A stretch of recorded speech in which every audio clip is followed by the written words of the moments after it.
কারোর ওই লৌহ কপাট, কারোর ওই লৌহ কপাট, ভেঙে ফেল করে লোপাট, রক্ত জমাত শিকল পূজার পাষাণ বেদি, ওরে ও তরু নিশান, ওরে ও তরু নিশান, বাজাতুর প্রলয় বিষণ ধ্বংস নিশান, উঠুক প্রাচীর প্রাচীর ভেদি, কারোর ওই লৌহ কপাট, কারোর ওই লৌহ কপাট।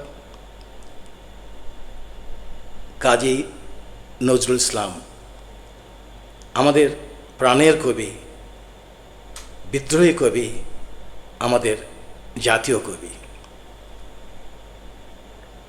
এরপর আমি আরেকজনের কথা বলবো। তিনি বলেছেন যে জীবন যাবে তবু দেশপ্রেমের প্রশ্নে কোনো আপোষ করব না, অথবা পুরো দুনিয়া লিখে দিলেও দেশের সঙ্গে, জমিনের সঙ্গে গাদ্দারি করব না। কথাগুলো কি আপনার হৃদয় ছুঁয়ে যায়? হ্যাঁ, আমি ইনকলাব মঞ্চের মুখপাত্র প্রয়াত শরীফ ওসমান হাদির সম্পর্কে বলছি।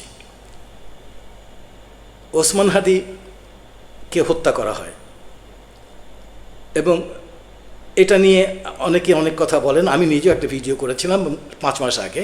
সেখানে একটা মেথড অফ এলিমিনেশনে আমি এক এক করে বলেছিলাম যে কী কী কোনটা আসল কারণ হতে পারে। পোস্টমর্টেম এইরকম একটা দিয়েছিলাম সেখানে।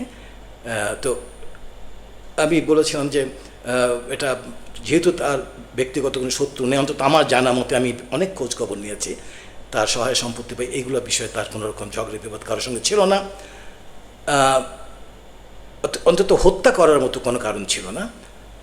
আর তাছাড়া তো মানে আরেকটা ব্যাপার ছিল, সেটা ওই সেই সময় তার যে প্রতিদ্বন্দ্বী ছিলেন, প্রার্থী ছিলেন মির্জা আব্বাস, সে কথা আমি বলেছি, কেন উল্লেখ করেছি কারণগুলো, কেন তাকেও আমরা সন্দেহ তালিকা থেকে বাদ দিতে পারি। কিন্তু শেষে যেটা মেথড অফ এলিমিনেশন যে কথাটা বললাম, এখানে শেষে এসে আমি বলেছিলাম, একটা ইঙ্গিত দিয়েছিলাম অবশ্যই, সেটা হলো যে পার্শ্ববর্তী দেশ এবং ডিপ স্টেটের ব্যাপার নিয়ে যে তাদের এই যোগসাজশ থাকতে পারে। যাই হোক,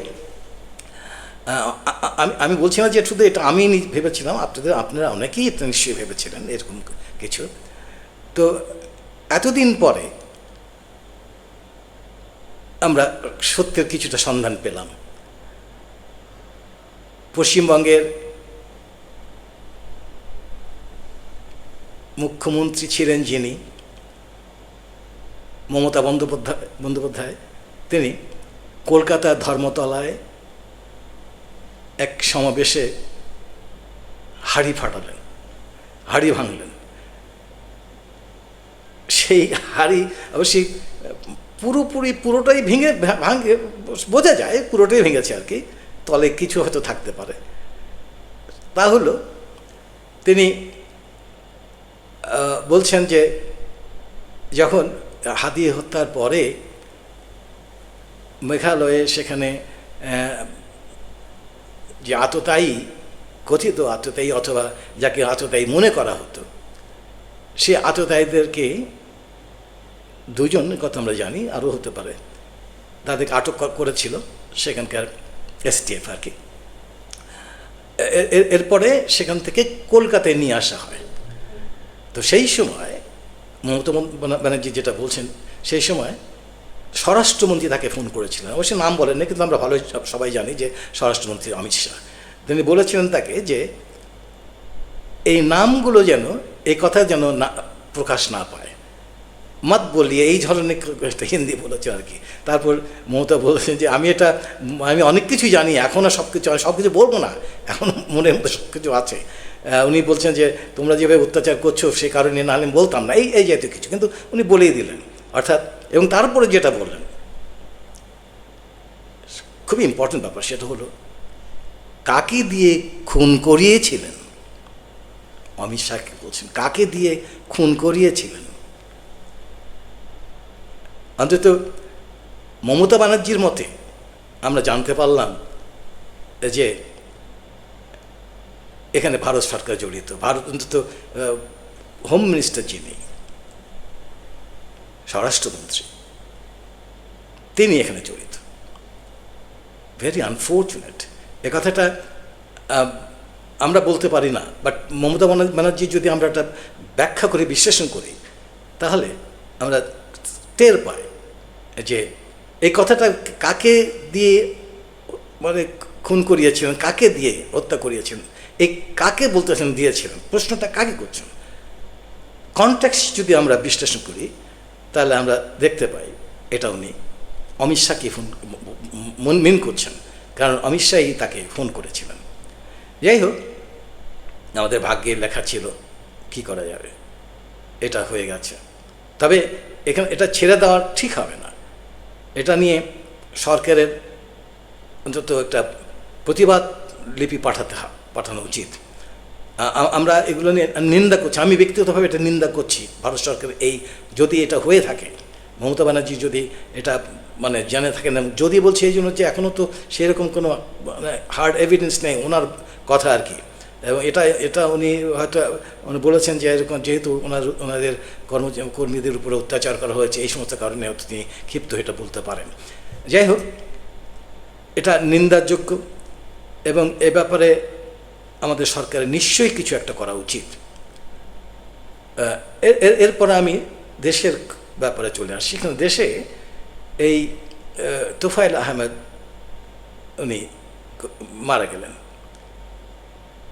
তোফায়েল আহমেদ উনি পরিচিত মুখ, উনি ওনার একটা অবদান আছে অবশ্যই, সেটা 69 গণ অভ্যুত্থানে উনি তখন ভিপি ছিলেন ঢাকা বিশ্ববিদ্যালয়। তো তার ইয়ে ছিল, অবদান ছিল।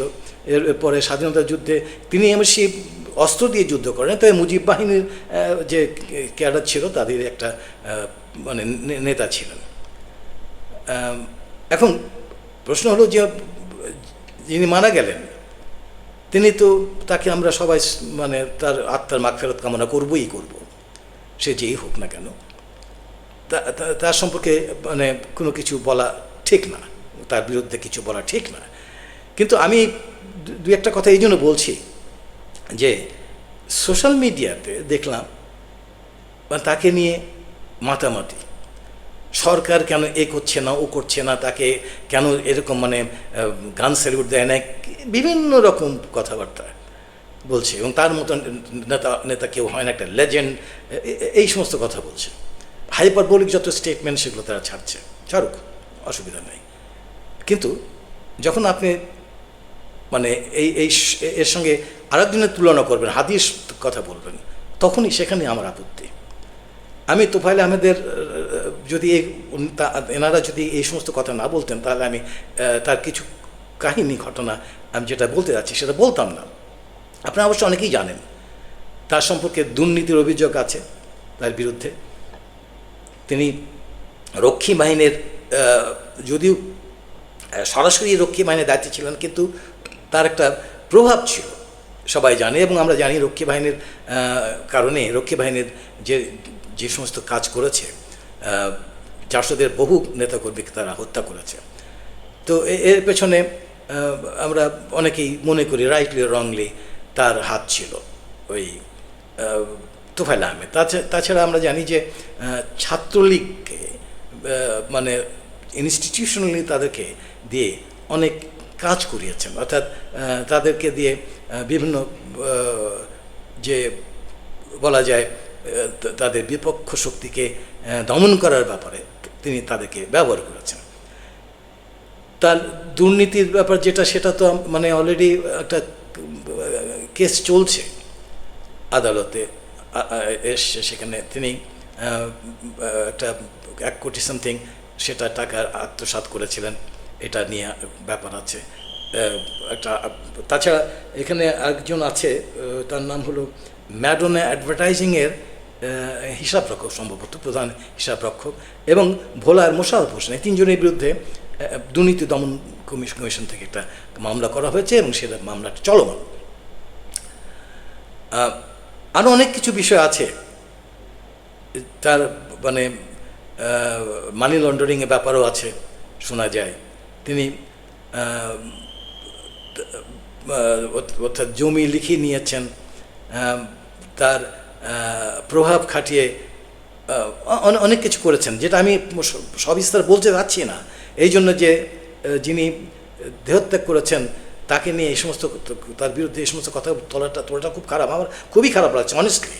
আমি বলতে গিয়ে আমার খুবই খারাপ লাগছে, আমি বলতে চাচ্ছিলাম না, কিন্তু যখন দেখি এই সমস্ত লোক, এমনকি সোশ্যাল মিডিয়া শুধু না, মেইন যেটা স্ট্রিম মিডিয়াতে, সেখানেও এরা এমন বন্দনা স্তুতি করুক, স্তুতি বন্দনা করা খারাপ না, ভালো বলুক, হ্যাঁ উনি ভদ্র ছিলেন, ভালো ছিলেন, ইত্যাদি ইত্যাদি, কিন্তু সেই সঙ্গে তুলনা বলছে যে সরকার কেন এটা করে নাই, সেই সঙ্গে বলছে যে কেন হাদিকে মানে দেওয়া হলো, তাকে দেওয়া হলো না, মানে ওই যে সম্মাননা যেটা দেওয়া হয় তাকে কেন দক্ষিণ প্লাজায় তাকে সেখানে জানাজা করে দেওয়া হলো না, বিভিন্ন রকম কথা। এবং সেটা দেওয়া হলো না, ঠিক আছে, তারা এটা বলতে পারে যে সেখানে তাকে যেটা দক্ষিণ প্লাজায় জানাজা দেওয়া যেটা রীতি আছে সেখানে দেওয়া উচিত ছিল, এটা বলতে পারে, অথবা শহীদ মিনারে ওখানে নিয়ে যাওয়া উচিত ছিল, এসব তারা বলতে পারে, তাদের মত দিতে পারে। কিন্তু প্রশ্নটা তখনই যখন আরেকজনের সঙ্গে সে তুলনা করছে, ওসমান হাদির সঙ্গে সে তুলনা করছে। হাদি তোফাল আহমেদি, হাদি যে বাংলাদেশকে মনের বুকের মধ্যে ধারণ করেন যেভাবে, সেভাবে তোফায়েল আহমেদ কি ধারণ করেছিলেন? প্রশ্নটা আমি যারা তোফায়েল আহমেদের ভক্ত তাদের কাছে রেখে গেলাম। আবার দেখা হবে।